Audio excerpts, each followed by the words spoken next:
કચ્છની ધરતી એટલે સંતો, સુરા અને સતીઓની પવિત્ર ભૂમિ. આ ધરતીના વાગડ પંથકમાં એક એવો ડુંગર આવેલો છે જેનો ઇતિહાસ સદીઓ પુરાનો અને ચમત્કારોથી ભરેલો છે. હું વાત કરી રહ્યો છું રાપરથી માત્ર 10 કિલોમીટર અને બાદરગઢથી માત્ર 3 કિલોમીટર દૂર આવેલો પવિત્ર વિથરુઓ ડુંગર.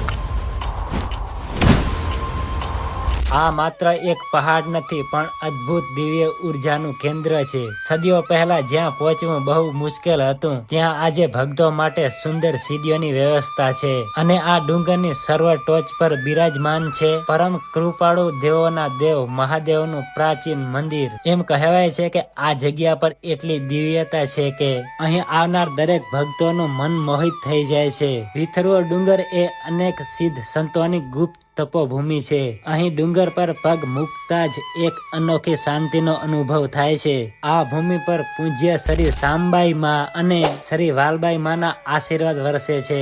સાથે જ રવિ ભાણ સંપ્રદાયના મહાન સંત શિરોમણી શ્રી ભાણ સાહેબ, શ્રી મુંડિયા સ્વામી, કચ્છના લોક લાડીલા સંત શ્રી મેકરણ દાદા, શ્રી જ્ઞાનગીરી અને શ્રી ભંભુતગીરી જેવા મહાન પુરુષોના પવિત્ર મંદિરો અને આસ્થાના સ્થાનો અહીં આવેલા છે.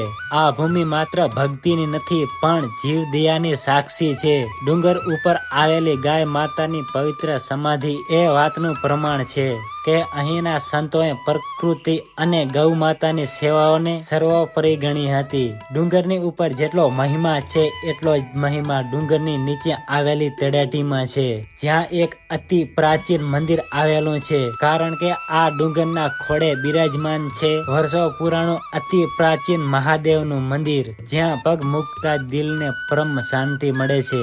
અહીંની હવામાં વહેતી દિવ્ય ઉર્જાના દર્શન કરવા એકવાર જરૂર પધારજો. બોલો હર હર મહાદેવ.